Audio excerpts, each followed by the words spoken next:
Right. Okay, thank you, Leah. Good to see you. Thank you, thank you. I'm so happy. I'm so happy. And I really appreciate all of you taking out time to do this. We are so grateful. Um, so everyone, good evening, good afternoon, wherever you are signing in from. Um, this is our Kickassmums cup of tea. Usually we always tell ourselves to wear hats, but all of them they refuse to show their face. But I'm here representing fully with my hat. My cup of tea is not here, Sha. So so this is the Kickassmums community, and it's just like it's a support group for mothers in particular, mothers intending mothers, where we share with one another. You know, we try to learn new habits and unlearn habits that no longer serve us. And, you know, just be better so that we have better lives and we are happy. Because at the end of the day, that's very important. And once in a while, we come together to, you know, when there's an opportunity or where there's something somewhere that we know that we'll benefit from, we come together to share this Kick-Ass Mom Cup of Tea sessions. So today, our dear sister, Yinka, she had told us that, look, there's the opportunities in international development. People in Nigeria are getting connected to these things. They're getting these jobs and they're doing stuff. Let's, you know, bring something so that our sisters can also benefit from this and see how they can key into this, right? So that's how we got this together, and she reached out to all of you and you all graciously agreed to get on this. So ladies, we have our speakers here. We have Dr. Yinka, of course, who is one of us in public health, a public health expert. We have Auntie Jife Tobu. She's an HR expert. She's here. We have Ramatu Buddha Aliu, who is a social policy expert. We also have Leah Umeokeke, who is a project management expert. And they will be sharing their experiences with us here today. No holds barred. I have no holds barred, Abby. And we're going to be everything, the good, the bad, the ugly, the how, the why, whatever, everything. So if you have any questions, you can put them in the comments. And after, the way it's going to be a panel session, right? So I'll be asking them questions, they would answer. We'll just follow. From there, we'll bring out the juice. And at the end of the panel, you can ask your questions. So welcome once again, everyone, to this session. Yay! Because I like cheering and excitement. Yeah, so we'll start. So it's going to go in this format. Let me start with Auntie Jife because she signed in first. The first question is, I'm going to allow them to introduce themselves. So it will just be a short introduction. You tell us, you know, who you are, just generally where you are at right now, what you do, okay? So let's start. You have the floor. So we'll start with Auntie Jife, then Dr. Yinka, then Ramatu, and then Leah. So thank you. Brief introductions. You're still muted, though. Let me unmute.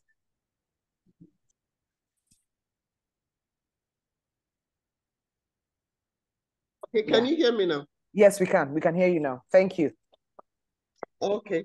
Hello, everyone. It's a pleasure to be here today. My name is Jife Tobun, and I currently serve with one of the international non-governmental organization called Mexico here in Abuja, Nigeria, as the HR director. So what I do in my current role is to oversee all the aspects of the human resource management, aligning the human resource strategies with the overall Mexico global mission. And my work spans to overseeing the talent acquisition, which is like sourcing for great talent, recruitment, some may call it that, and employee engagement, ensuring that I'm engaging with the team members we have over Nigeria in the countries, and also to build the capacity of the team members we have to foster a culture of diversity, equity, and inclusion across the organization. I'm very passionate about creating environments where people feel empowered and can thrive professionally. So that is basically a summary of what I do and about me. I love working and building capacity. And I also love to ensure that wherever I work, I build a conducive environment for people to thrive. Over. Thank you so much. Thank you. So next, Dr. Yinka, you have the floor. Brief introduction. Okay, I wonder how brief I can be. My name is Yinka Adekugbe. I used to work in public health in Nigeria, where I met Auntie Jife Ramatu and Leah. So these were my professional colleagues. So I did program implementation to advocacy. So I was just everywhere. So I did different things at different times. So currently now I'm a clinical dentist in one of the FQHCs in America here.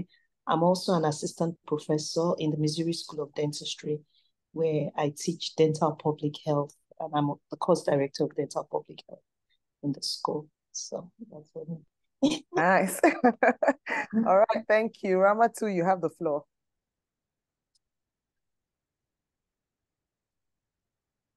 Hello, everybody. Hello. My name is Ramatu Buddha Aliyu, and thank you so much for the invite. My husband wanted to join when I shared the invite. He said, "Wow, kick us moms." So I think I should keep away.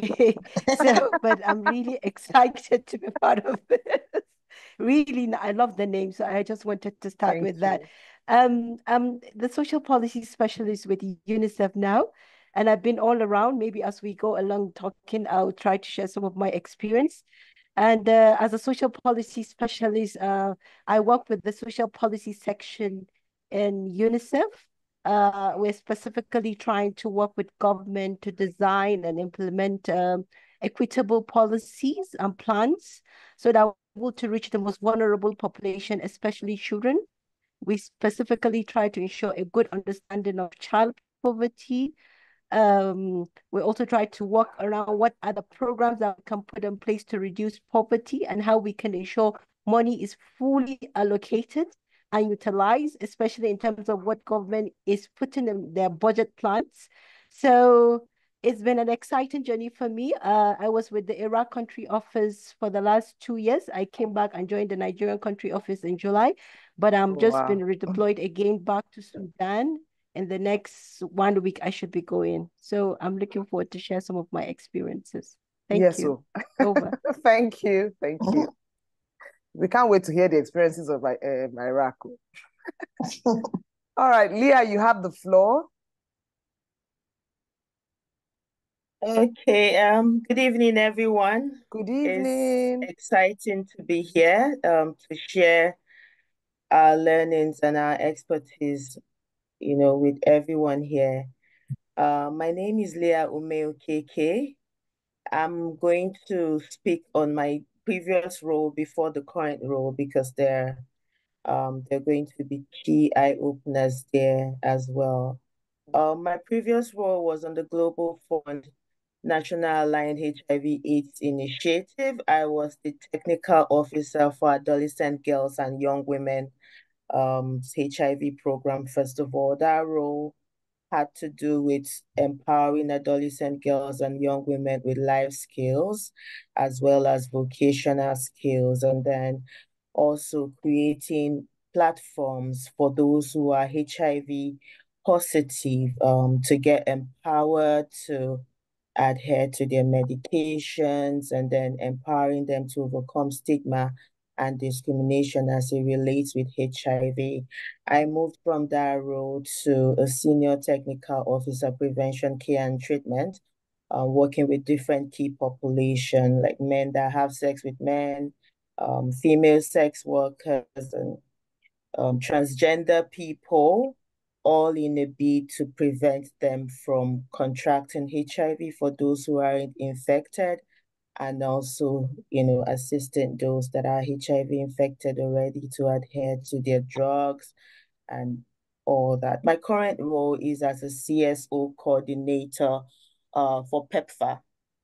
And that role had to do with empowering over 70 civil society organizations that we also know as community-based organizations to implement PEPFAR civil society engagement interventions and also strengthen their capacity for leadership and organizational development. So in a nutshell, that's what I do. I'm not a medical doctor, I'm a psychologist. So as we proceed, we'll get to know how I found myself in public health.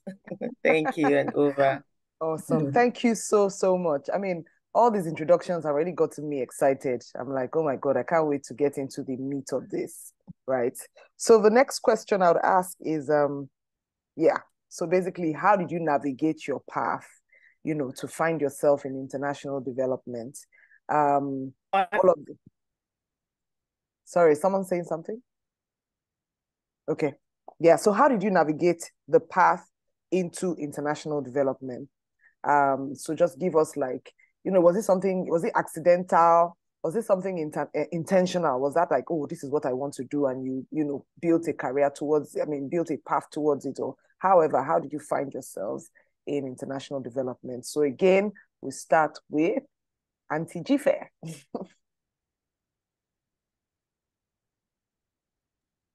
Okay, good. All right, thank you very much.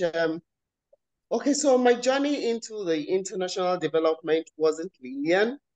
I started my career as an HR professional in one of the private sector, which is one of the top 4 professional service firms. And I've always been drawn to roles that had a social impact. I remember when I was working in the private sector, I used to go to the British Council Library to read and look for opportunities within the UN sector, where I could get scholarships, because I know that then when I was doing my master's, I had a couple of lecturers that had opportunities like that had international opportunities. Please, your master's in what? Master's in what? We are taking notes. Okay, I had my master's in management under the education department, okay. Specialized in personnel administration. Okay. So I pivoted towards the non-profit sector when I started looking out for opportunities. I think I spent about 14 years in Deloitte, and it got to a stage where I felt I needed to implement all the policies, the procedures, the solutions that I've been preparing for clients, because I used to be a consultant then. Okay. And I saw the opportunities where my skills could align with the mission, which is helping the less privileged. And while I started looking for opportunities, I was opportune to get a role as the HR manager at HI 360. And that was when I started my career within the international development and humanitarian sector. And, it was a different environment. I was used to working in an environment where you have to be very cautious in mismanaging resources. Mm-hmm. When you print out papers, we have to keep it and you recycle them, and it was a more stricter environment. So when I got to the development sector, I was shocked. I was glad that I made that move, because it's not as strict as the audit firm. Yeah, I was a consultant in Deloitte, which is one of the first audit firm in Nigeria, though he had his own consulting arm where I worked for so long, preparing solutions to clients. So the key turning point was when I took on the role. And over the years, I've worked within the INGO sector, moving from one NGO to the other. But there's one key turning point for me. That was when I took on the role early this year in another country, which allowed me to work across teams and across different countries. I was exposed to understanding the global development and issues, and also this solidified my passion for working in this space. So I'm looking forward to more opportunities. I'm looking forward to roles that will give me the opportunity to work in other contexts, understanding how it is to work in other countries as well, apart from the African region. Over. Thank you so much. Dr. Yinka, you have So the what's the floor. question again? Yeah, What so question like again? how did you navigate your way into international development? So was it an intentional process? Was it by accident? How did you find yourself here generally? That's just the question. Yes, I think So for I me, it know. was two things. Was medical school was very stressful. And when I was in school, I used to look at the resident doctors when we're in final year in dentistry. I'll be like, I don't want to be like these doctors who, like, I like all these people that are always inside Jeep, white Jeep with AC. I mean, I don't want to come back to UCH and come and be doing residency, and then I'll be suffering, looking. So, so I think then I liked public health. Public health was one of the classes I did well when we were in school. I used to answer a lot of questions. So I think for me, it was partly passion and partly I cannot suffer kind of a thing. So I think based on those two things, right from when we went to school, I used to go to the motherless babies home to give children food, just to help out. I didn't know what I was doing, but I did that a lot when I was in medical school on my own. So when I graduated from medical school, I did house job, and I think the first place I worked as a doctor after doing NYSC, they didn't pay me. And I think I remember that day, Shadi, I came to your house and I was lamenting to your mom. And your mom was just abusing the person. Konishuri, something. Why would they pay you? So I think with that, my first experience was one of my friends actually went for a free healthcare project with Pro Health International. And when she came back, she was like, Yinka, I think this is the kind of a thing you would like. Let's see if they can get you to come as a volunteer on the project. So I actually went on that project and I did very well. Although I was a volunteer, I was there as a volunteer, but I manned the dental clinic. And by the end of the project, they said they were going to hire me. Pro Health was ready to hire me. And I didn't go back home. I just went to just with them and I started working with them. And I think I was just a bit extra. Took a lot of initiatives on my own, wrote a research article. Pro Health wanted me to present it in America. So I think that was my first time of coming to America. And yeah, like they said, the rest is history. But it was basically passion and for me taking initiative. Those are the two things that really helped me, just taking initiative. Yeah. Awesome. Thank you so much. Ramatu, you have the floor. So how did you navigate your way into your path? Thank you so much. I wish it was more about the white cars like Yinka. But anyway, my passion actually was intentional, I would say.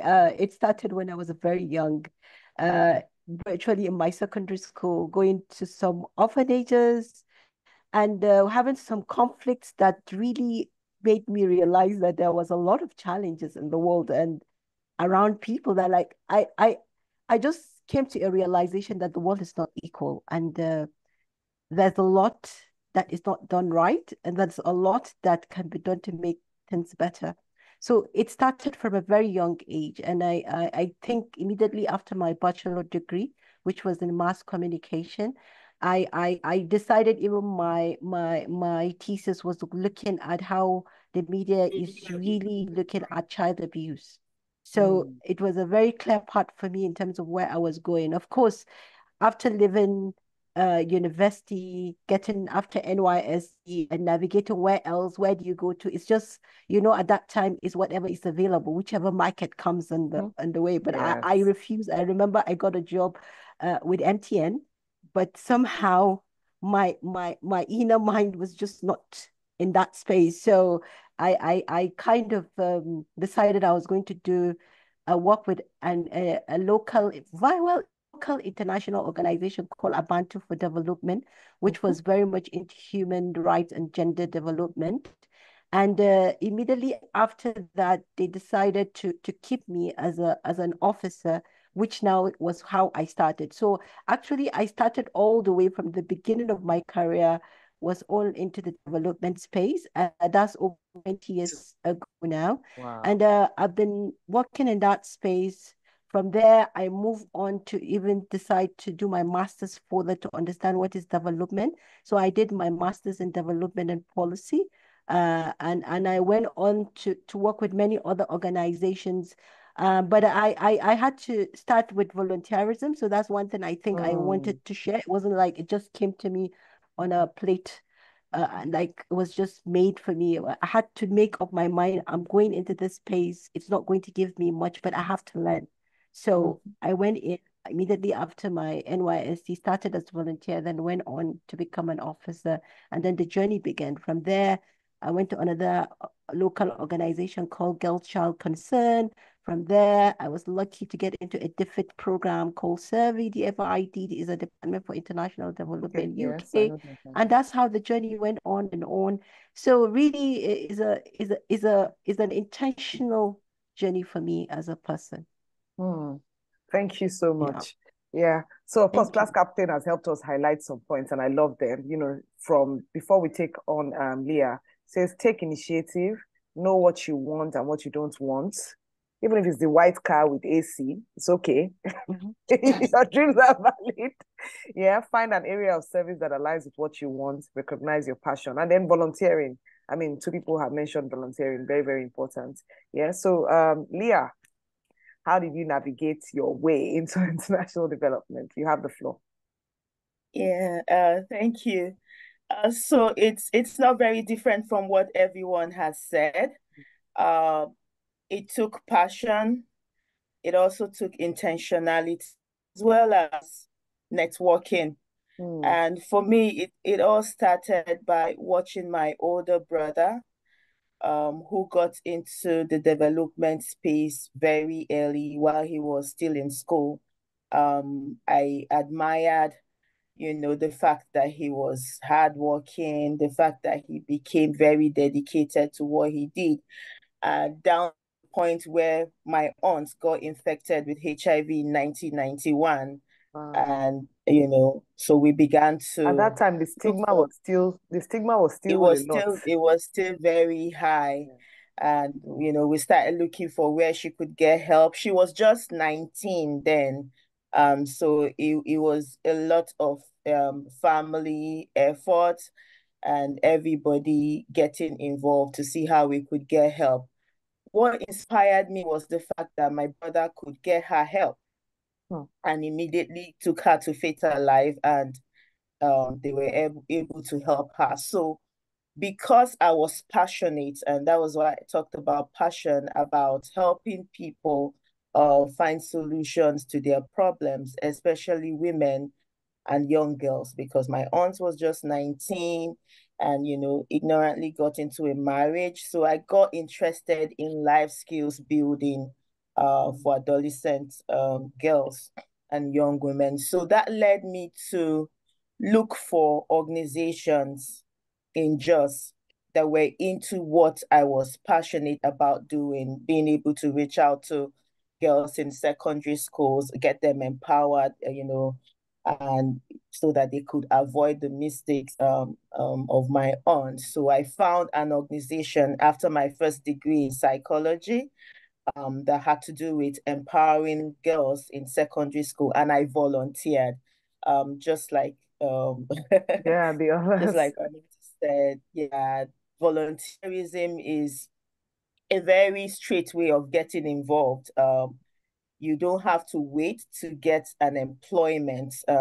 Volunteering is one way you could build the necessary skills and capacity that will position you for an employment in the future. So while I was waiting for youth service, I went to an organization and I said, I can offer you my services for free.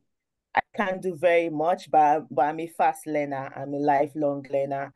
So that was how I got involved with the organization, got to meet people that told me what I could do when I went for NYC, to be able to get a job afterwards in development. So I got involved in a related field when I went for NYC. The UNICEF peer education program was on then. So I became one of the peer educator trainers. And so when I came back from youth service, because everybody was trying to get a job everywhere, including traveling to Lagos. Most of my friends became bankers. So I jumped into the bus and ran to Lagos. Everyone is getting a job. So I started pursuing a job with big money. It was the banking sector then. I didn't Yes. even know you could get paid well in development. So when I struggled for 2 weeks in Lagos without success, I came back to Jos and I said, let's go back to my passion. And that brings me to intentionality again. I began to look for an organization that was into what aligned with my passion. And then I walked into Pro Health International. And so another point is to be out there. These opportunities won't come to you while you're seated, in the house or just, you know, indoors. You have to go out for it. So I walked into the organization and I was asked who I wanted to see. I said, I don't know anybody here, but I want to talk to the person at the top. So that's intentionality too. So they introduced me to the executive director, and he said, what can you do? And so you see how my NYC helped. So I began to roll down what I did during NYC and the skills that I built. And they said, are you ready to travel next week for 2 weeks? I said, yes. Oh, yes. Wow. Because I said I was ready to offer my services for free. You don't have to pay me. I just want to work for free. So I got involved with Pro Health International, just like Yinka, and I started moving around, and the rest is history. Wow. Like we all said, So Wow. that was how I volunteered with Pro Health International for free. I got trained in different aspects that I didn't know existed and got involved in their proposal writing. And so it took intentionality, it took resilience, it took hard work and dedication. And those were, the aspects that made me get involved in the proposal writing for their first USAID grant. And when the grant came, those involved were sent to start it up. And I was privileged to be one of those that were involved in the grant writing. And that was how the journey began. And it's been, an interesting journey since then. So that's how I navigated my way into the development sector. Wow, thank you so, so much. I mean, just this part so far has been really interesting listening to all of this. And I see that Joy too has collated some of the key points: passion, intentionality, networking, and volunteering. And class captain too is saying that this all this information can also be useful in helping us navigate our awards. So like our children now, some of us have our children graduating and they're thinking, oh, what do I need to do? What do I, so, encouraging them to volunteer and do stuff to build their skills and all that is another important one. So yeah, thank you everyone for sharing this. And then we move to the next question. So what were the key things? So now I know some of us have mentioned the answers to this question in the previous one, but still just, helping us fine tune everything, hammering it. What do you think were the key things that you did if you were advising somebody now, especially even those of us who are thinking of switching careers, switching industries, right? So like, what are the key things that you think you did to build a career in this path? And what do you think, what worked for you, right, on this path to getting into this career? So I'll switch it up. We'll start with Ramatu. So I've mixed it. Ramatu, Thank you, first. Shade. Thank you. Yeah, this is a very interesting question, and like you said, we've mentioned a lot of this, but just to think of it in a very strategic way, one of the key things that for me worked really is continuous learning. I think it's a very dynamic space, the global development space. Trends, changes, so much is happening in that space. So I made sure I pursued a lot of relevant educational opportunities in that space. I attend a lot of online courses. I made sure I was building my Yes, expertise I and see that you understanding. are NLP certified. when I was looking at Yes, you. and I'm So, NLP certified. That was part of my communication and engagement area that I wanted to develop much further in terms of emotional intelligence.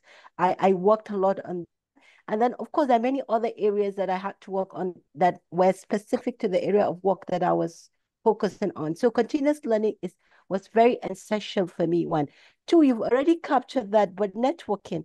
Honestly, I can't say enough about networking and finding a mentor or a coach, somebody you can rely on and you see that you can learn from and can guide you in the space, just like in any other field. That was also very important, because there are many professionals in this place, and you find this networking very essential when you go for things like conferences, workshops. You meet other people, you connect with them, they know more about you. One of us already mentioned that if you're not out there, nobody knows what you know. So you have to connect a lot with people, and that is essential. And then finally, is which a lot of us sometimes we miss is building expertise, because it's yes, we come with a particular expertise in terms of where we come from, in terms of our educational or academic background. Let's say you've read medicine or you've read communication, whatever you've read, you come with it. But within the development space is a changing space, so expertise keep changing, and you need to be strategic and be known in a specific area. So if it is human resource within that space you want to be known for, you need to be building your understanding within that space. For me, for instance, I started building my expertise around gender and human rights programming. So that is where my foundational learning started with. But as I was growing further and further, I realized I I have a very good passion for policy development and advocacy. So I broadened my knowledge, went into learning about it, including going to even do my master's in policy and development. So I was strategically building my expertise in that area. And then I went further to understand that within that policy space, I can't be that broad. It's too big. I need to narrow my expertise into a specific areas, and did narrow myself into social protection and child poverty. And now this is one area that now I'm becoming more and more and expanding my horizon within that space also, while looking at it with a governance and strategic planning lens. So this is very important as we navigate ourselves within this career path. And yeah, I think I'll allow the rest to add more to this. thank you so Thank much, you. Ramatu. All right. Let's have Leah.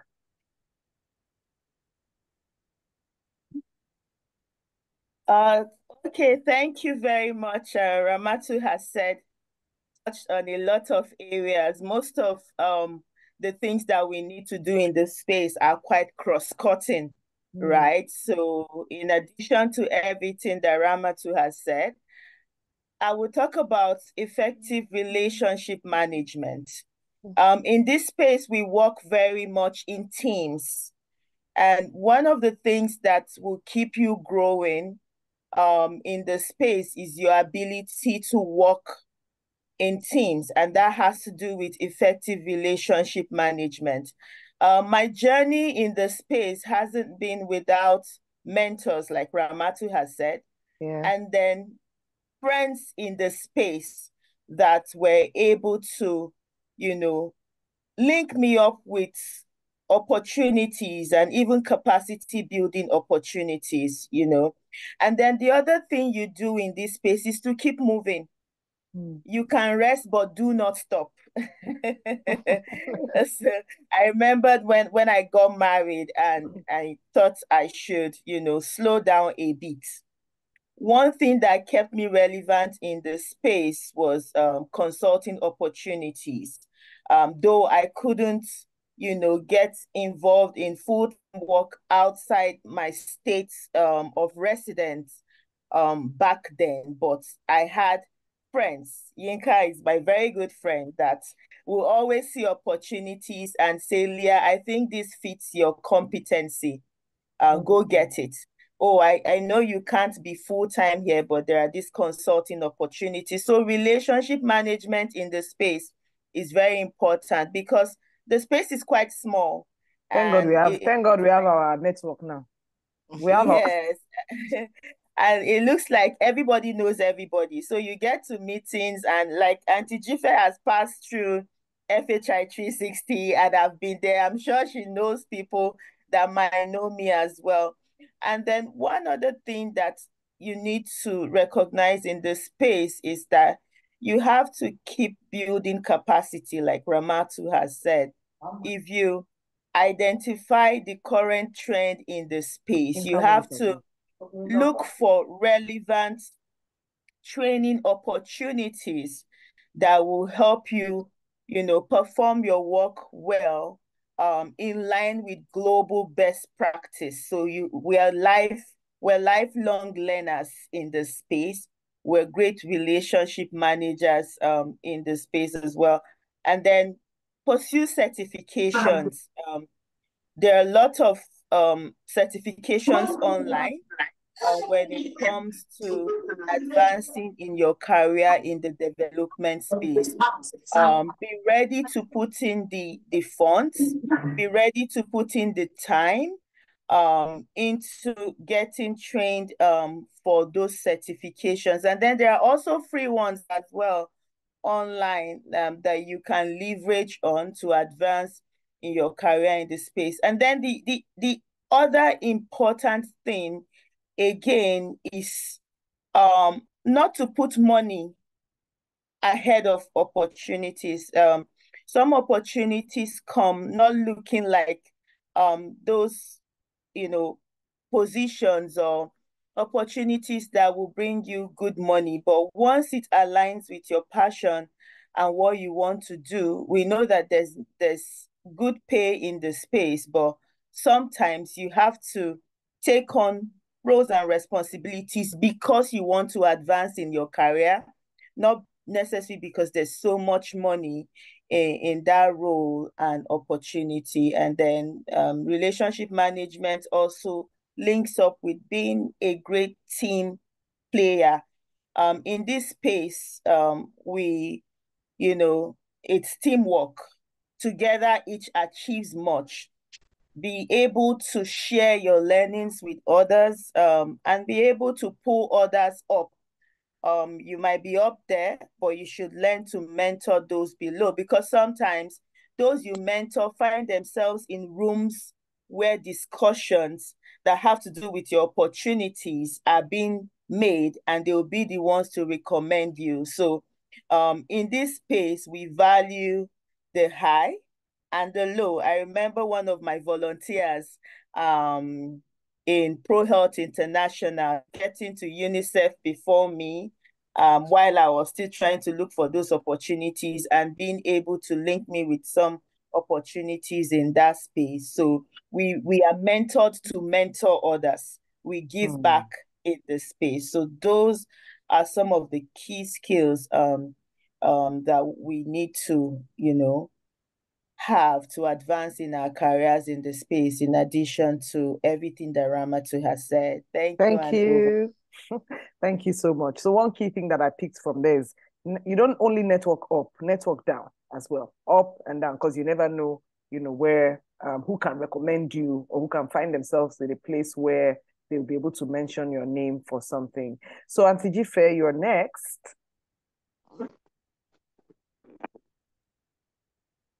All right, thank you so much. My colleagues have talked about networking and mentorship, which I believe that networking in the industry open doors for new opportunities. It's very key for us to keep our network up to date and to also identify people that going to take you drink tea. What we eat now? That can mentor us because of our career growth. My colleagues also mentioned continuous learning. It is important that we make it a priority. That is one thing I took into consideration when I decided to go into the global development sector, because things change, context change. So it's important to conduct training sessions, go through courses, attend seminars, and also join forums that will expand my knowledge. This is one key area that I've looked at. And I want to also advise, which is one area that I take very seriously, which is adaptability.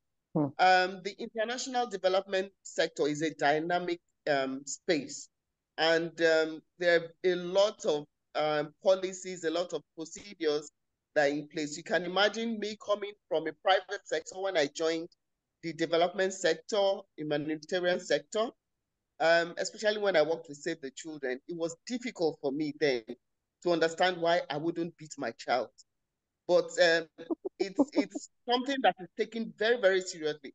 And anytime I want to scold my son, it's like, you know, that thing rings in your head that you cannot beat this child. You know, so it took me time. I had to inculcate that and have to look for other ways to, uh, give him positive, is it like, how would I say, it's like punishment. I have to make sure that I don't beat, because I was made to understand that, you know, in the course of beating children or fighting, you might mistakenly harm that child or person that you're beating. So there are a whole lot of policies guiding the development and international sector, which one has to adapt strictly to be able to forge ahead within that sector. And the last for me is taking on international assignments. It doesn't have to be permanent, like my colleagues mentioned that it can be volunteering. There are a whole lot of volunteer opportunities that I see online. But whenever opportunity arises, it is important that we seize them and will because these opportunities will give you the space to be able to build your capacity technically and also cultural, understanding the different cultural contexts in other countries. So that is what I will add to this, to responding to the key things that I will do to build my career along this path. Thank you so much. Thank you. Yinka, you have the floor.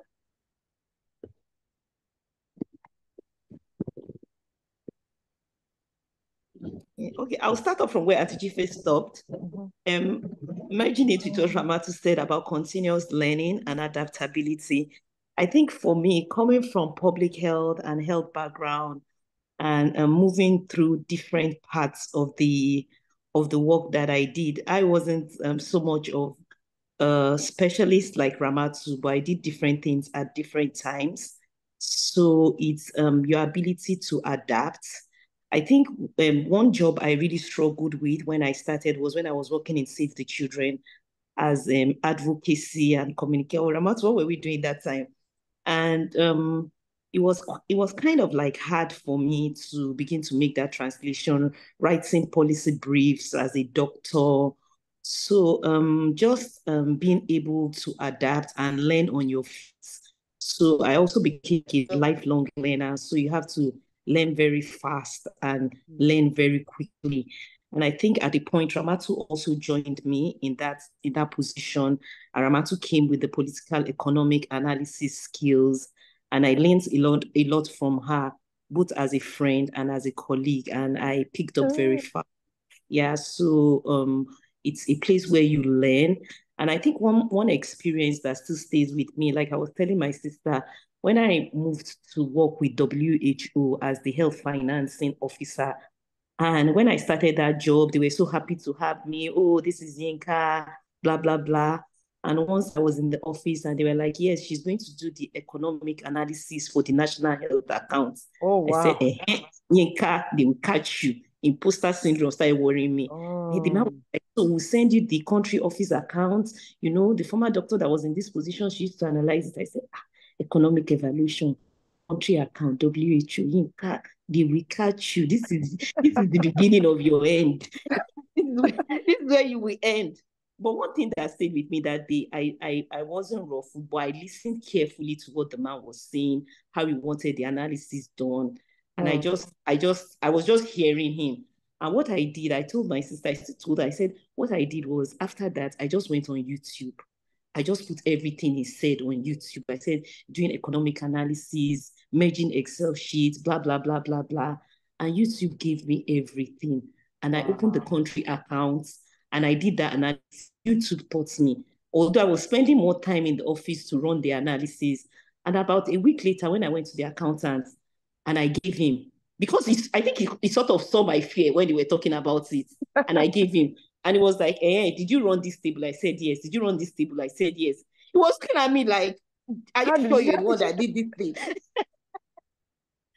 So what I would say, like Ramatu said, is continuous learning, adaptability, because things change very fast in that field, and you must be ahead. Like you need to be ahead of everything that is happening. So YouTube helped me, and I did it fantastically well, and they liked it. Awesome. So, yeah. Awesome. Thank you so much. For those of us just joining, we have our speakers here, and we've had an interesting discourse so far, talking about their experiences and the things that are important. So we've said networking, adaptability, mentorship, relationship management, volunteering, also very, and Ibuku mentioned the point here saying be prepared for the long process of applying, even for volunteer opportunities. The next question we're going to go into is supposed to be the challenges you faced along this path. But before that, I can see that there are a lot, because the age range here, there are a lot of people that are over 40 or in their mid-30s here, and I'm sure they're thinking in their mind, where will I even start from? Is there any hope for me in this space? Can I still get into international development and ride in the white Jeep with AC and not experience tiredness? So for someone who is over 40 looking to pivot into that space, what advice would you give to them? One, two, what kind of sites can they go to find opportunities? What organizations run programs that they can volunteer for if you still want to go into that space? So anybody can take this one. Any one of you can take this. I think for me, what's important is everybody wants somebody that can do their job. Like I have some projects I do in Nigeria and I do some projects here. At the end of the day, just if people come with the skills you want, it's also a field that people don't really care about age sometimes. At least as a consultant, sometimes I really don't care. If you can deliver on what I want you to do, then I'm fine. So I would say people have enough skill, the requisite skill that is being looked for, and you can do the assignments. Nobody cares sometimes, but if you can do the job, then and you can do it satisfactorily, then people are fine with you. But like I said, I'm no longer in Nigeria, so I will leave Ramatu and yeah to speak to that. So in addition to that, okay, so Auntie Jife was about to talk, and then we'll have Ramatu. Okay. So I was just going to add to what Inka said. In addition to that, I think what whoever is interested needs to do is to identify areas where he or she desires to be. Like maybe is it in the HR space, is it in the communication space, advocacy space, public health, which area of public health and all that. And then you need to research on projects, like a project that have been carried out, or the ongoing project, and try to identify where you can fit in globally in that space. What are the skills that are required? And then what are the gaps that you have found within yourself that you need to close? So once you identify those gaps, you can start looking for opportunities, even if it is to volunteer 1 week, 2 weeks in any of the INGOs, or sometimes it doesn't have to be INGOs. It could be in our churches or in our mosque where you have the welfare department. So you can build skills around project management, in small projects. And then once you're able to build that, then that means you are closing that gap and preparing yourself for future opportunities where you can now start looking for volunteering or full-time jobs globally, sometimes these opportunities don't, it could be remote jobs, really. And you know, now, ever since We COVID, like the idea of remote. yeah, ever since, ever since COVID, there's been so much opportunities where organizations are looking for remote positions because I mean it's cheaper for them, and they're able to deliver fast in their programming. So that is what I will add to what Inka said, and I would continue to provide more insights as we go along. Thank you. Yeah. Ramatu. Auntie Jennifer has said it. You know, when you hear from the HR, you have the best advice. So she has kind of given us a very good start. But maybe just to add a little to what they've already said, is really the first space to start is really to understand what is out there, have a very clear understanding of the field. So there's a little bit of us to do a little bit of reading because we're already at 40, we already have some areas that we're specialized in and we have expertise already in. Mm-hmm. And development space is a space that require different types of specialization, not only in terms of programmatic specialization where you go directly, even that part, there's still different types of areas that we can build our capacities in. So there's a lot of consultancy opportunities that are out there. And like they have mentioned, whether it's remote working or even just few months work, if you look out in the job vacancy space, once you understand the space and what's being demanded, what's in demand, then you can easily start to navigate the career path in that space and see what you can provide as an expert. It could be as a volunteer. It could be as a consultant, because there's a lot. There's need for data analysts. There's need for policy analysts. There's need for project management. So there are different areas of specialization that people can come into to provide within this development space. And then also I think networking, like they've also mentioned, you have to keep trying to attend certain activities, whether they're seminars, workshops, conferences, where possible. Try to get to know people, try to maintain that relationship to as you navigate around. Is a big space. Like Leah is talking about a lot in terms of gender-based violence, talking a lot in terms of HIV/AIDS. This is an area probably if you bring me on the table, I don't have much relationship with people within that space. So I'll be lost but if you bring me into the social protection space, or you bring me into child poverty space, I will be able to network and guide you into that area and tell you these are the people that are important, or this is what the trends are, or this is what is required in terms of providing your skills within that space. So these are some of the things. And then capacity building. There's a lot of online free courses, especially on platforms like Coursera, Agora, and so many. We can share those kind of links where you can just have short courses, free short online courses, just to have more insight into what's happening in the development space. And you can then start building your passion and where you can navigate around and then begin to see what it links to your already existence area of understanding and specialization. Okay. Thank you all so much. Specifically also, I think someone wanted to know, like, what website, when we're doing the research to see, okay, these consulting opportunities or these volunteer opportunities, where can they go to find them, apart from networking? Like, is there any website where maybe they post these opportunities or stuff like that?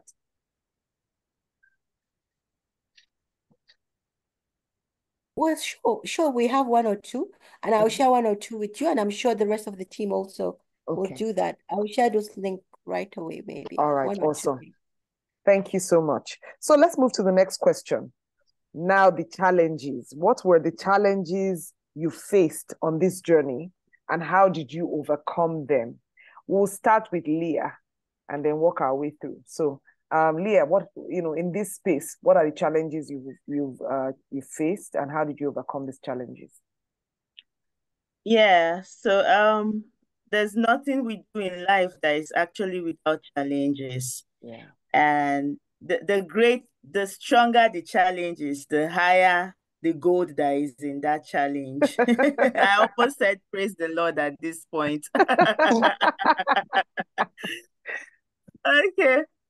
So we know that teamwork is a must-have in this space. Yeah. Part of the challenge is actually working with difficult people. You know, and as much as it is challenging, the challenge can be overcome. That's why it's a challenge. So there are times that you have to learn to manage up, manage your bosses in the space. So managing difficult colleagues, managing difficult bosses, those are part of the challenges I face in the space. And then being able to put in the hard work. I love this space because it's not for the lazy.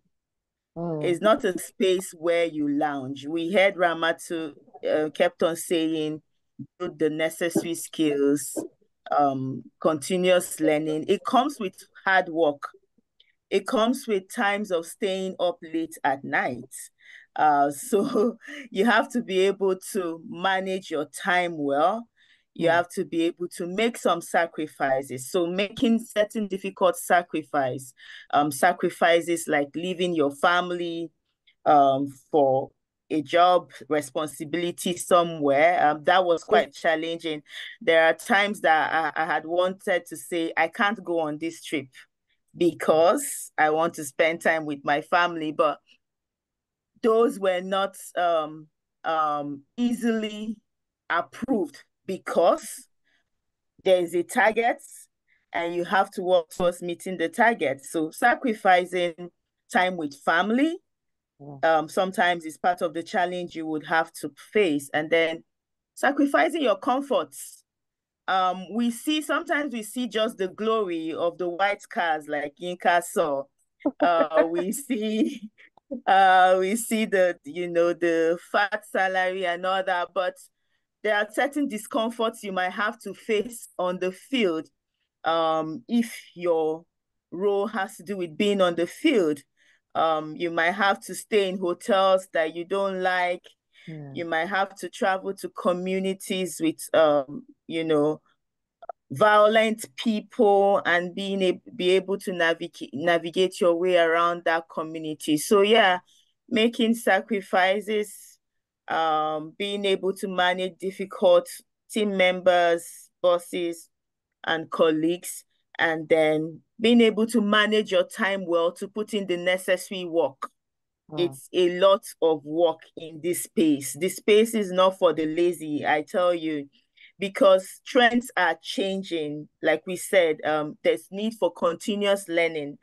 Even those trainings, even if they are free, come with putting in the work to study, to learn. So it comes with a lot of hard work. So I will just leave it at these three because I know colleagues will be able to mention a lot others. Thank you. Thank you so much, Leah. Thank you. Auntie Jife, you have the floor.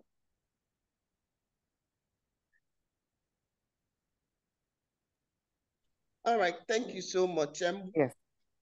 So working in this space, it's a very complex environment. So one of the challenge, it's not been easy. It's navigating the complexities of working in different cultural contexts. Having a background of working within the private sector, joining the international humanitarian sector, it was a little bit difficult for me to navigate. And I also want to mention that finding a balance between rapid response to crisis, because you're working in an environment where you have to manage crisis and maintain the long-term HR strategy. And sometimes it can be very challenging. Like recently, we had the flooding in Borno, and it was something we had to address quickly. We had team members that were affected. We had to quickly see if everyone is accounted for, arrange for people that couldn't stay, and because their houses were flooded, we had to arrange for them to have somewhere to stay pending when the flood goes back and all that. So that takes time during the night, you have meetings, you're managing the crisis and all that. Another challenging area is managing people. You know, people are very, very difficult to manage. And I want to say that, you know, times are changing. It's not in my era when I was young, when if you misbehave at home, you get a knock or you get a slap or all that. This time, this period, you can't shout at team members. You can't. They will call it bullying. You can't decide that you want to maybe like send a warning letter to a team member. He can reply you that you are bullying him or you're not giving him Mental a health. conducive environment to work. You Yeah. know, so sometimes when I get some reports, I'm like, what nonsense is this? But then because you're in that environment, there are policies and procedures in place. So you need to adhere. And, you know, it took me time to change, to adapt to this kind of environment where we're working, where you can't bullying, where there are reporting mechanism, where, you know, and all that. So it's been a long journey, and just finding that balance, it's a little bit difficult. Then lastly for me is it's not been rosy. It's not been rosy at all. There are sometimes that emotionally or psychologically you're just down. And what I want to tell the team at this point is it's not a shameful thing to seek for support, for help. Not at all. I remember last year was really, really terrible for me. It was a difficult period for me. I decided to have a child in my early 50s, and you know, managing that was not easy. Sometimes I wake up and I'm tired, my bones, I'm like, hey, who sent me message? You know, I cannot carry, I cannot, but I had to seek support, I had to, seek support from the psychosocial, I had to seek psychosocial support, I had to ask myself, during the sessions, okay, what can I do? Started weekly massage, go to the spa, look for things that would bring me back. So it's not been easy. I won't say it's an easy journey, and it cannot be easy all the time. Yeah. I just want to say that that's another challenging area for me, which of course affected my personal life, which impacted on my productivity at work. But once you're able to identify what the issues are and what you need to put in place, and then you work towards it, then you'll be able to bounce back and see yourself move up the ladder. Really. So my advice to people is to look to start or pivot into a career. Sorry, to find a balance really to be able to forge ahead and to meet whatever targets him or herself has set for himself. Thank you. Thank you. And we saw the beautiful girl earlier. All right, Dr. Yinka, the challenges you've faced on this journey and how you've overcome them. Yeah. Okay, so I think the challenges I faced was the first major project I started working on as a project manager. Then I just finished my master's from the US, and it was a USAID project. And there was just a lot to learn within a short time. Like, I didn't know so much that was expected of me. So then the former project manager, there was a lot of stuff going on in the team before I joined. So ability to manage I was trying to learn on the project, and I came to meet a team that was very dysfunctional. So ability to get the team together. I think that was one of the most challenging work I did, just trying to get the team together as a family and concentrate on my work at the same time, because I met a very dysfunctional team. And it was my first major rodeo, like they would say, it was my first job out of grad school. I was just coming back from my master's. So that was a very challenging project. It was communication. These were people that the other project manager damaged them socially. Some people didn't have a good self-esteem. So I became like thankfully I became like a therapist. So it was a faith-based organization. So we used to pray 12 o'clock every day. So I became like a pastor. Do you understand? So we used to pray 12 to 1. So that was my therapy session. But I was also still trying to learn the project, and I was also offering therapy. So I was doing two things at the same time. So that was some challenging time looking now. And then another challenge I had was the different roles I had to play, especially when I got to see the children, and I had to be writing a lot. And I didn't really know how to write as at that time. So learning how to write and meeting on the deliverables was a bit of a challenge for me, learning to write, because instead the children, they write a lot. They rely on writing. Everything, you write policy brief, you write success story, you write till you're tired. So just the ability to learn all those new things and to adapt was quite challenging. Then also travel. There was a lot of travel. You would travel a lot. You'd be in different countries. I remembered once I was in one country and I thought the plane was even going to crash safe in that country. And when I came back, I started crying. My tears was like, hey, if I come and die here, they won't even be able to carry my body to Nigeria. Wow. So just those managing those different, managing your emotions. And sometimes the work can get, because the needs are so enormous. So the work, and if you're passionate about the job, it can burn you out somehow. When you go to Maiduguri, you go to Sokoto, people are not having food, they don't have what to eat. You're trying to design a program for them. So sometimes it just gets to you. So you have to learn how to protect yourself, or you have friends that work with you. I remember one of my friends used to work in Chai. So some days she would say, that she just told them in the morning that she's having meeting in Save the Children, that she's tired. So she'll come to my office and come and gist with me and tell them in our office. So you just need to look for creative ways to distress. And we work a lot. We actually work a lot. We don't know when to say stop. Do you understand? So it's either we are writing a proposal or you are doing this. So sometimes you are spread thinly, and you just need to tell yourself and recalibrate and know when to stop and just enjoy yourself. But it can be a lot of work. Wow. And managing people, it's a people related. You are managing people's emotion. You are sending email with capital letter. Is the person angry? The person is not angry. It's a lot of people management. Yeah. Thank you so much. Ramatu, you have the floor. Thank you so much. I think everybody has said it. They've actually captured all the challenges. And I think for me, like in every sector or every part of your life as a human being, you must face challenges. So the development space also come with their challenges. But like you've mentioned, the main biggest challenges is the demand of the job. It is highly unpredictable space, especially if you're working in the humanitarian space, where you'll be required to make changes and adapt to whatever situation is on the table to reach the most vulnerable population. So you have to be on your feet to do that.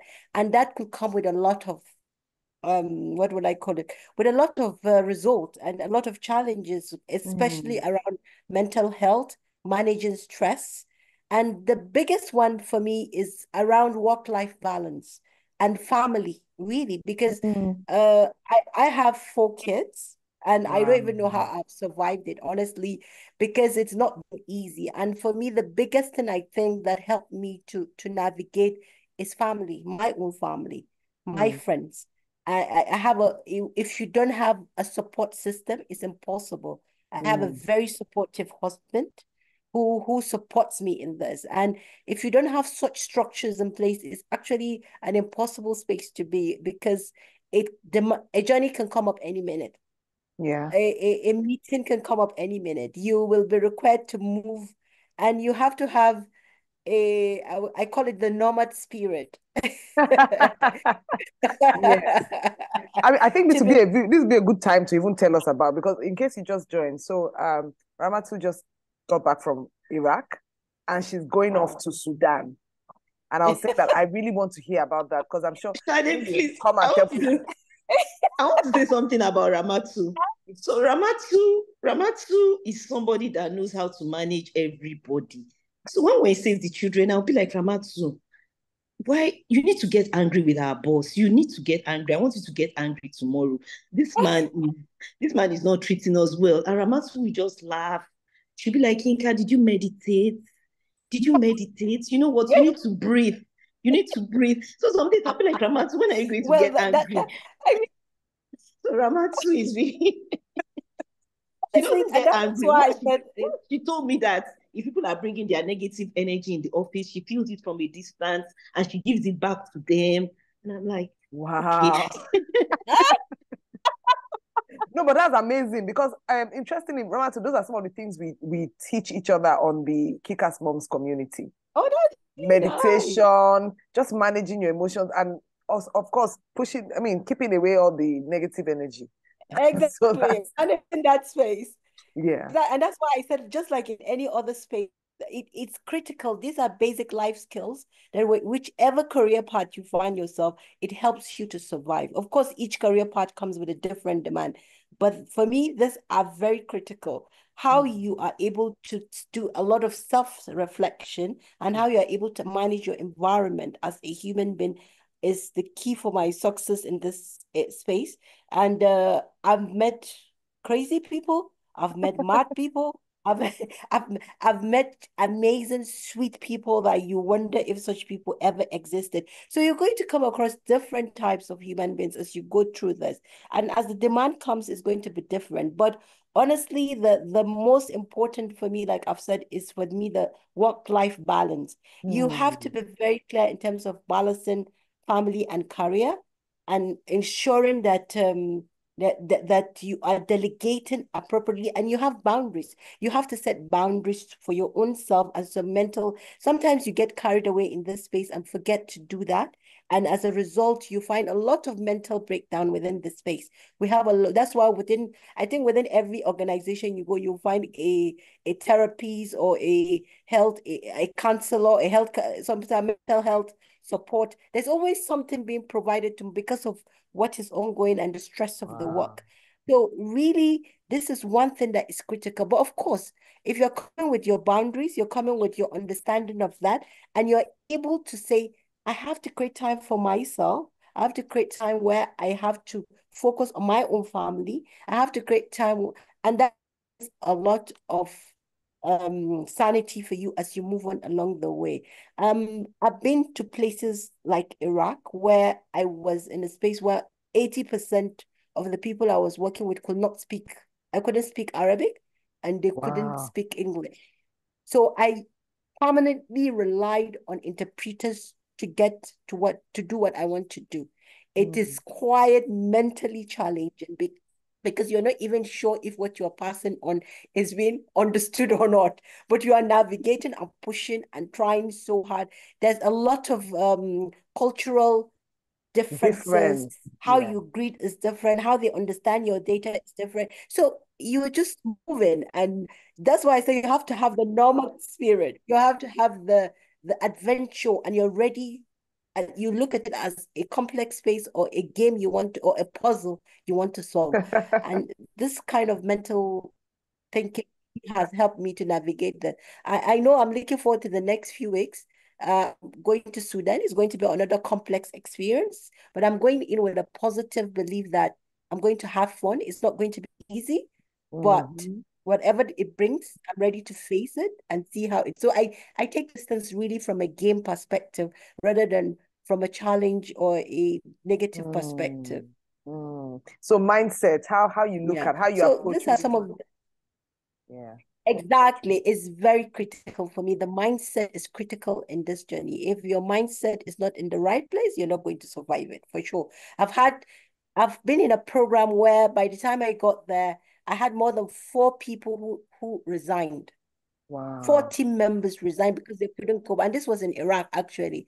One was French, one was a Pakistani, and all of them resigned because they couldn't cope with the stress within the space. Wow. But how I survived it was mentally based on how I was able to face it from a mental state of being. So that's why I think, yeah. Awesome. Yes, Thank can you. I I ask think you? Yes, please, you can add. So, Ramatu, I know it's not difficult. I know what I went through when I was in Kenya for 3 months oh yeah, without my family. It's like you wake up every morning, it's exactly. like, not again, I have to go to this work.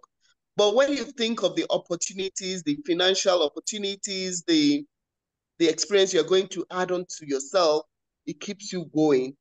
And to be honest, the first week I was there, my colleagues in Nigeria that were in Kenya, when they see me, they said, ah, Chipe, you don't look good at all. It took me a while to adapt. And then once I adapted, I started delivering. But of course, towards the end, every day looking at the calendar, I have 2 weeks to go. I have 5 days to go. I have 2 days to go. You know, it's not easy. And I, I know how it feels. It's really a terrible feeling. But when you think of the impact you're going to make, when you think of the opportunities this assignment is giving you, as well as the financial benefits, I mean, I think that's what keeps you going, but it's not easy at all. Wow. Like now, I can't imagine. I mean, whenever I have to leave, travel somewhere and leave my children for a while, it takes a while for me to, the guilt, the, I hope they are okay. I hope, you first of all go through all of that before you start to settle in to do the work that you need to do.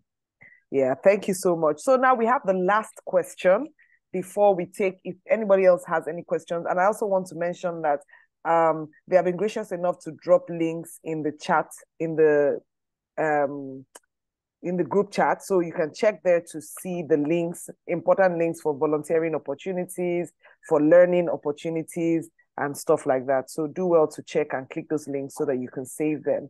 So the last question now, even though it ties into one of the questions someone asked earlier, but generally, what advice would you give to anyone who is looking to find themselves in this space, right? Who is trying to build a career, who wants to pivot into a career in the international development space?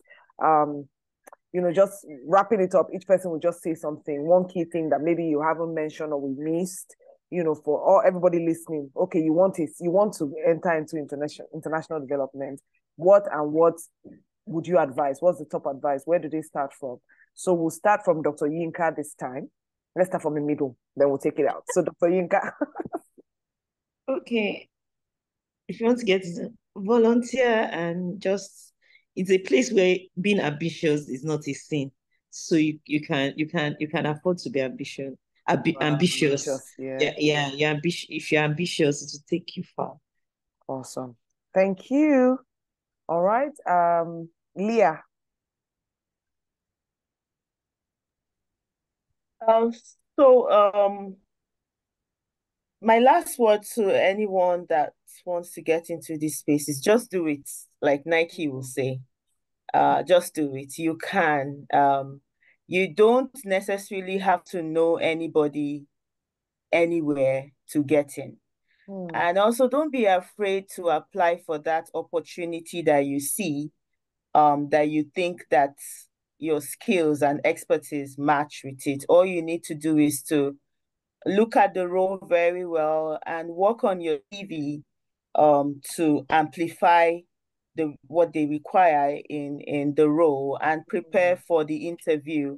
This IMM in Igbo is called Imam Madu, that you have to know someone somewhere before you get there. Most of the places, in fact, all the places I have worked in, I just applied and I got called. My role with Deloitte, I just applied and forgot about the application and I got called. The same thing with FHI 360. The same thing with my current role. I can't even remember when I applied, but I know I applied. Then be willing to put in the work, because most of the application in the space are detailed. Sometimes you might get tired of the process and give up, but you need to complete the application to be able to meet the requirement to even be shortlisted. So that's why I said the space is really not for the lazy. Some applications you might even have to stay up late into the night to do the application. So just do it. And then, because this is for moms, Kickass moms, I think you should read the book Nice Girls Don't Get the Corner Office. So in this space, you need to develop emotional stamina. And it took me a while to do that in the space that you have to develop emotional stamina so that not everything moves you. So one of the things you have to do in this space is don't try to avoid conflicts. Conflicts will come. You just need to learn how to manage them. And then, we tend to avoid politics, but politics is a necessary part of the game in this space. Not like you would try to win favors by politicking, but you have to be politically savvy in the space. How do you manage up? You have to learn that, and then learn to say no when you get in, because you will get in. I believe you will get in. You're in this webinar because you want to get in, and I believe you can get in. And Thank then you. I when love you that. get in, yeah, When you when you get in, ladies. yes, when you get in, learn to say no. Don't always be the yes person. Learn to say no when it comes to setting boundaries. Learn to say no when your rights are being infringed on in the workspace. There are different policies, like Auntie Jife has said, in this space, and you would not be victimized. And then I think that's all. Just do it. Just do it. Just throw in the application. You might need to send in 100 applications. Don't be afraid of putting in the work to do it. Just believe you can get it and put in the work to apply in. Thank you so much, Thank you. Leah. Yes. Auntie Jife, you have the floor.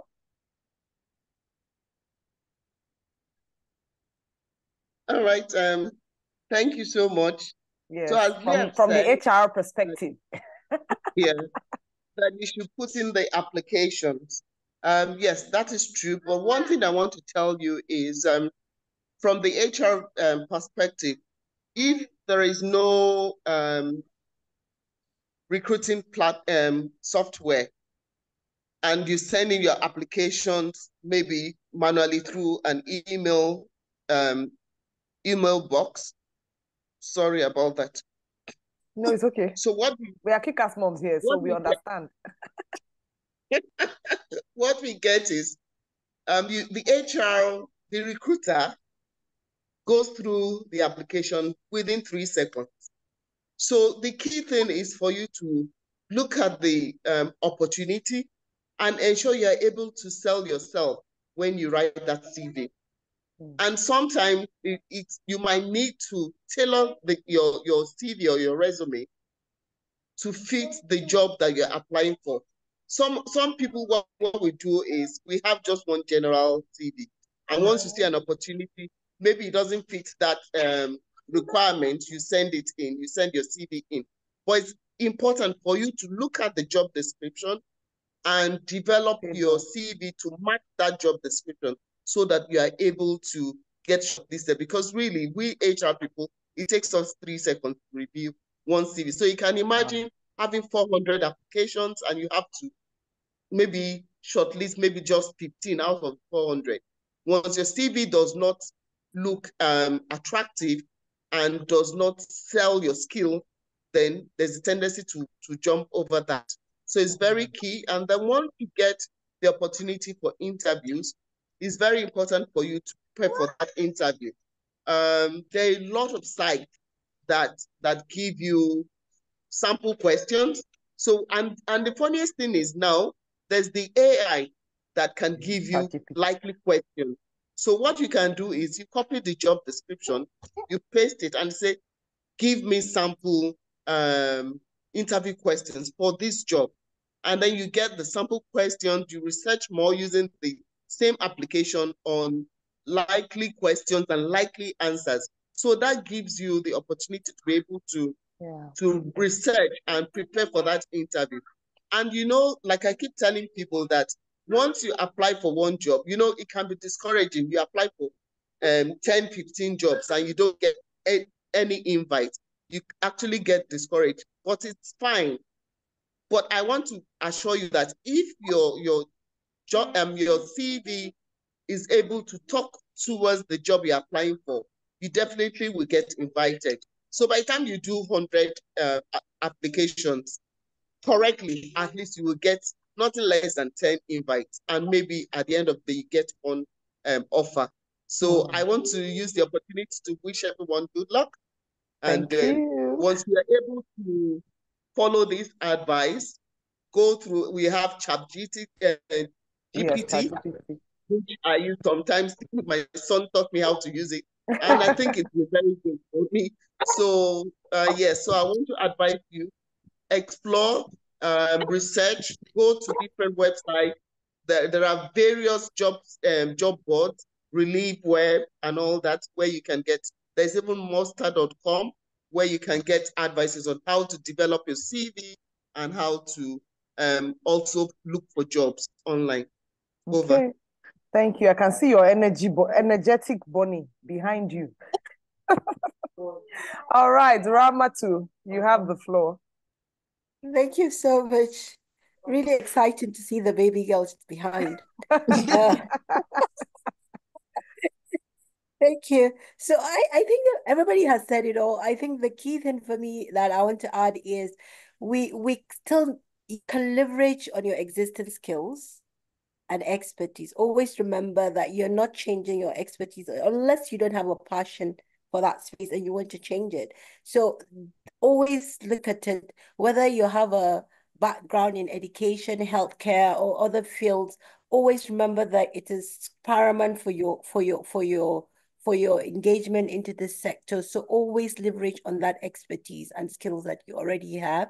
And secondly, be open to start small and grow in the space. So it's whether it's through short-term consultancies, internship, volunteerism, these are opportunities that are available. And I think it's even a good space to start to see whether it's something you want to move on into and go deeper and deeper into. So don't look at the big space at the moment. Be willing to start from a short-term, small space work and then see how you want to progress and where really you want to put your expertise into. And then always, I know we've talked about it, but balance between career and life commitments is paramount. It's very, very paramount.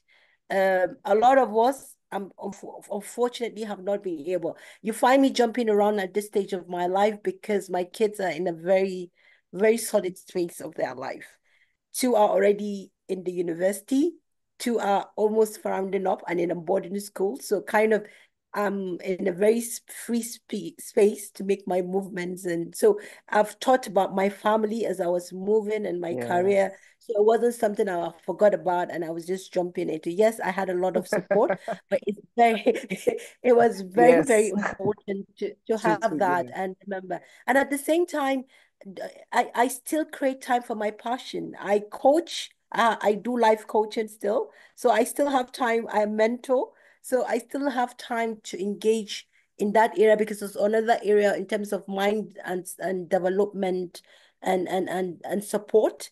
I still put a lot of effort in my own light space to make sure I don't lose that passionate side of me. So I think these are things as we take forward in addition to every other thing you've gotten that is important. Thank you. In fact, this has been a very, very, very packed session. I really want to appreciate all of our speakers. And, we wrap up here, but now we move into questions. So like if anybody has questions, but I'll just quickly point out some of the key things. So they have talked about, first of all, they introduced themselves and talked about how they got into this space. You can see that we have a variety of backgrounds. Somebody who read someone in the medical line, someone read mass communication, and that person HR management in education, varied backgrounds. So whatever background you have, I guess there's something for you in that space, right? So it doesn't have to be like, oh, you have to have read a specific course or whatever. And then they also mentioned how important volunteering is. So you can have opportunities to consult short-term, do short-term projects, volunteer for stuff like that. And they have dropped various links on the chat so that you can just look at them and see. And then Leah also mentioned something very important, that the application process is really very, very tedious. So if you really want to do this, finish the application, finish the applications and turn them in. And Auntie Jife also talked about how important it is to tailor. Don't just have that one CV. There's no one size fits all resume, right? Look at the job role you are applying for and tailor your CV to fit that role. Okay. And hopefully, like she said in HR, it's just 3 seconds to make for you have only 3 seconds to make an impression. So if your CV is not making an impression in those first few seconds, it's going to be dumped to the bottom of the of the pile. So be intentional about tailoring your CV to the job opportunities that you want to apply for. Yinka also mentioned that in this space, nobody's looking at age, right? So don't feel that, oh, I'm 40, I'm this. Nobody cares about your age. Do you have the skills? What do you have to offer? Can you solve our problems? Because the problems are plenty. And you should be able to convince whoever you're applying to that you have the skills and you can solve the problems by applying those of your skills to that. So yes, we have come to the end of this webinar. And in the absence, does anybody want to ask any question? If you want to, you can just, click and let me see your hand. If I see your hand, we can just take your question. Let's see. Awesome. So somebody saying this session is so timely for me. I'm truly grateful and yes, thank you. All right. Okay, I see Dr. Perpetua. Doctor, you have the floor. You can unmute yourself and ask your question. Hi, everyone. Queen. Good evening. Let me say queen. I have to say queen. Queen. All right. Good evening, lovely queens. How are you? Fine, Thank you so much. Mofulisha, I love your heart. You're looking quite stunning tonight. Yes, I want to really appreciate the ladies, the queens, for taking this time out to, give us, so much word of wisdom and guidance. It's really quite packed, super, super helpful.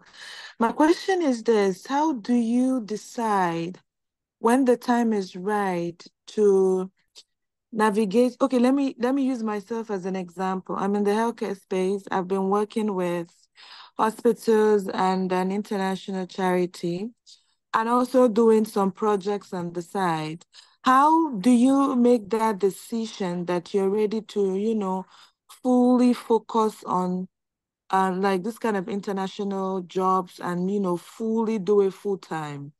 Especially when you still have children that are not too grown. So it's always been a tough decision for me. When do I go fully into international organizations? And, because most of them will want you full time, especially in the capacity with which I might be qualified for. And again, it's quite demanding because of all the responsibilities they might want from you.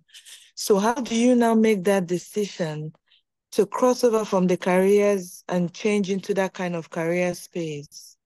Because I think you ladies are doing only that, right? Mofolusha, do you understand my question? Yes. Let me just. So yeah, I understand. So like. Okay, thank you. All right. So I don't know who wants to take this, Auntie G Leah, because you're here in this space full time. So Dr. Perpetua has, she practices as a doctor here, and she has some, it's like a side thing for her for now. She's like, when do you now, for you, like, how did you get to that point where you're like, okay, I'm in this full time. I'm here because she still has children who are not fully grown or independent of her at the time. So, I mean, as at now. So that's what she wants to know, that how do you get to that point where you decide, okay, right? Did I capture that properly, doctor? Perfect. Okay, thank you so much. Okay. So for me, it's not easy leaving the young children. It's not something I would advise. I'm very particular that the children should be well protected. And you know how it is these days. You can't leave a little girl alone, especially if she's unable to speak, Even little or you boys. can't.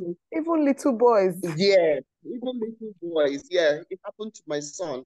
When I first took the first job in Abuja, and I came in with the help from Lagos. So it's not easy. But what I want to say is each individual will need to sort of like evaluate your current status. Are the children able to speak out? Because it's very important for you as a mother to make them speak out, to be close to you, to be able to tell you anything that happens within the home space. And to also identify if there are support systems where they can be protected and taken care of while you go on your official trips. Like I was just lucky when my son was growing up that I had a sister that was living on the same street with me. So anytime I had to go to Borneo or any of the other states, my little boy would stay with her because he attends the same school with our own children. But when I didn't have that support and I got the Afghanistan opportunity and my little daughter couldn't speak, it psychologically destabilized me. I wasn't sure of how I was going to handle that. Though I had a friend that was now staying with me, which made the Kenya trip easy for me, but it's not easy. So what I will advise is you need to, while you're doing it on the side, gaining that experience, looking for opportunities, you need to assess your current situation. Can they go to boarding school? Can somebody be around when you travel? How are you going to manage that? I have another colleague. She has triplets, and she got the opportunity to work in Somalia. But her children are like 7 years old. Yes, and she took that opportunity. She has a nanny stroke school and cook, and what she does is she was able to, I mean, she has a supportive husband. So she goes to Somalia and then maybe after every 6 weeks or so, she comes back. And I look at her, she has three plets, three girls. And what she says is that she ensures that she has calls with them, video calls every morning, and then when they come back from school. I know it's not easy. I won't be able to cope with that kind of a thing. But you, as a person, you just need to assess yourself, your situation, and what support system you can have to be able to thrive within this sector. Thank you so much, Auntie Jife. All right, so we have another question. Also, one more thing. Yes, I think for Dr. Perpetua, what you could also look at is the kind of opportunities you want to take. You have maybe, I remember when I was working in Calabar, a friend of mine, because I wasn't married, and a friend of mine was married. She was also a doctor, but she was working on another project in FHI within Calabar. She wasn't traveling. Do you understand? So it also depends on the kind of opportunity you want to take when. So I think she was their medical, she was in their medical team in HIV. So she didn't used to go to Abuja, she didn't used to go anywhere. Everything she was doing was within the state she was domiciled in. So it also depends on the opportunity you want to take. You can read the job description properly and look at what the requirements will be. So if you have something in Lagos, maybe HIV prevention coordinator in Lagos, or PMTCT, prevention of mother to child, or maternal child specialist based in Lagos, and you're not going to travel, then you could take those kind of opportunities yeah. Thank you. Right. So the question here is someone is saying, as a woman working with teammates that are how does a woman confidently exert her authority from team members who are leaders in their own level and are men? Is challenged, so because it's challenging for her. So I know you have said that there's a lot of teamwork in this space. You have to work with the team and all that. So imagine, I mean, how do you exert your authority, especially when you're working with men who are leaders in their own rights? And then after that, we'll take a question from Omomi Oga. So this question now, anybody who wants to take it?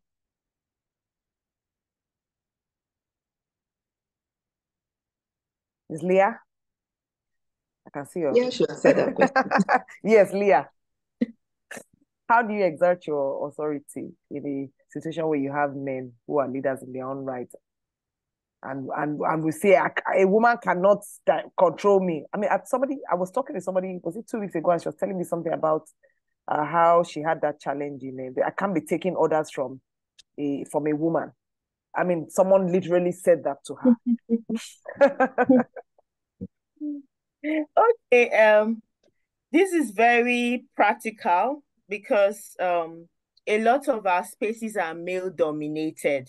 And we keep saying women have to learn to, lean in.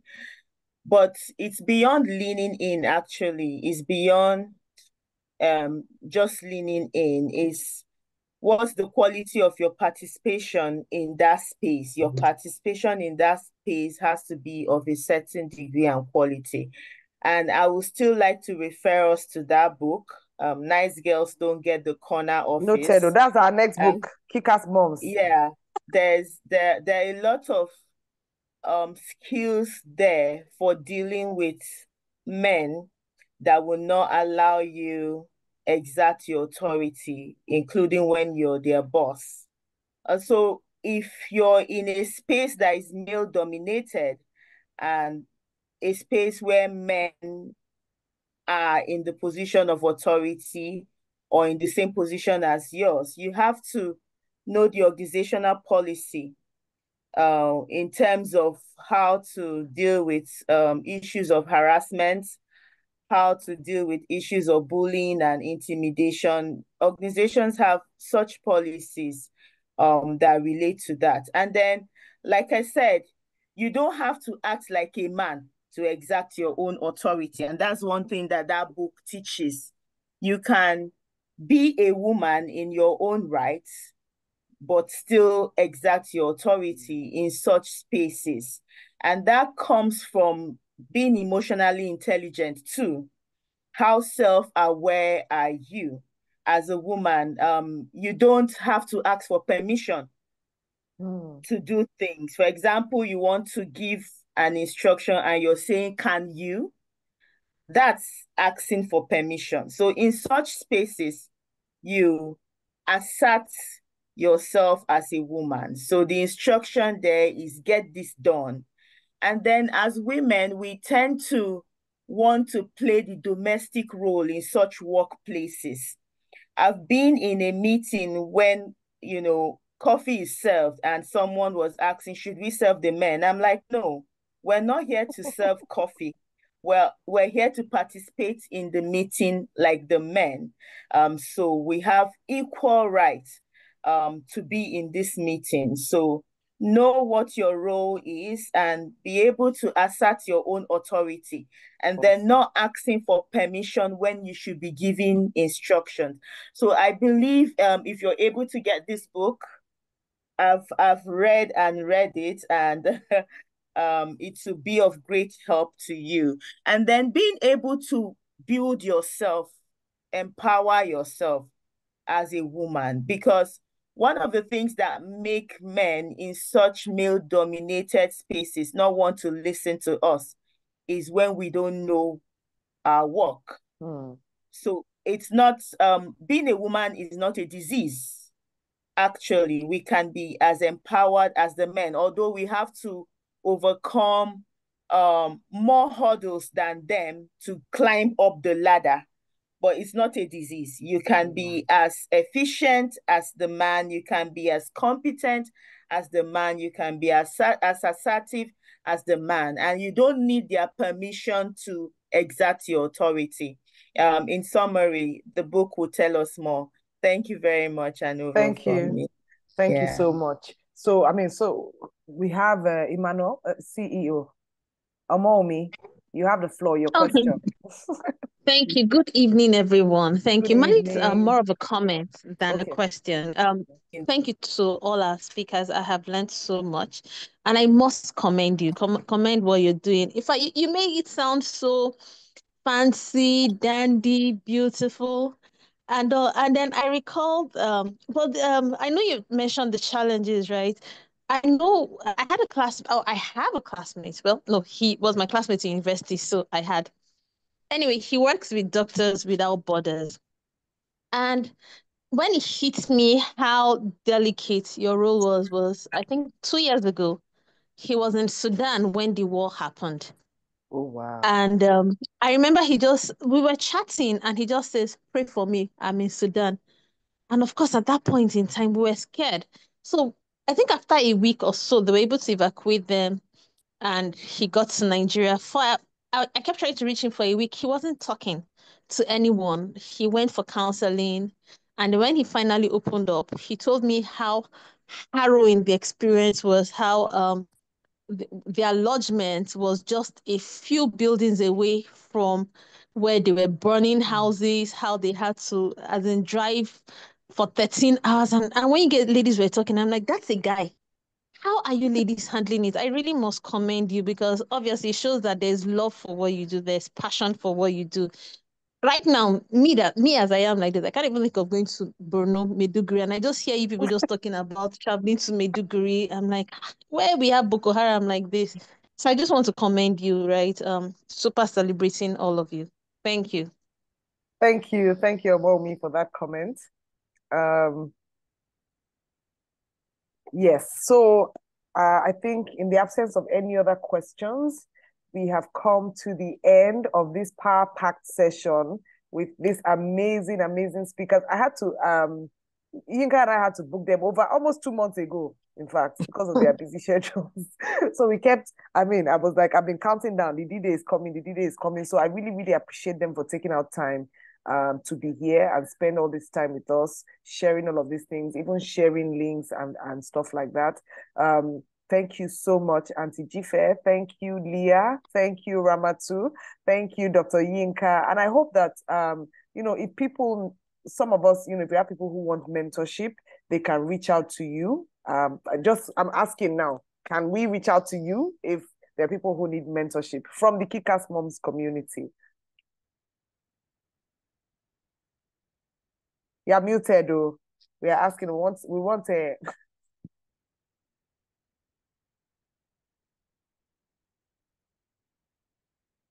Hello? Is it me? Can you hear me?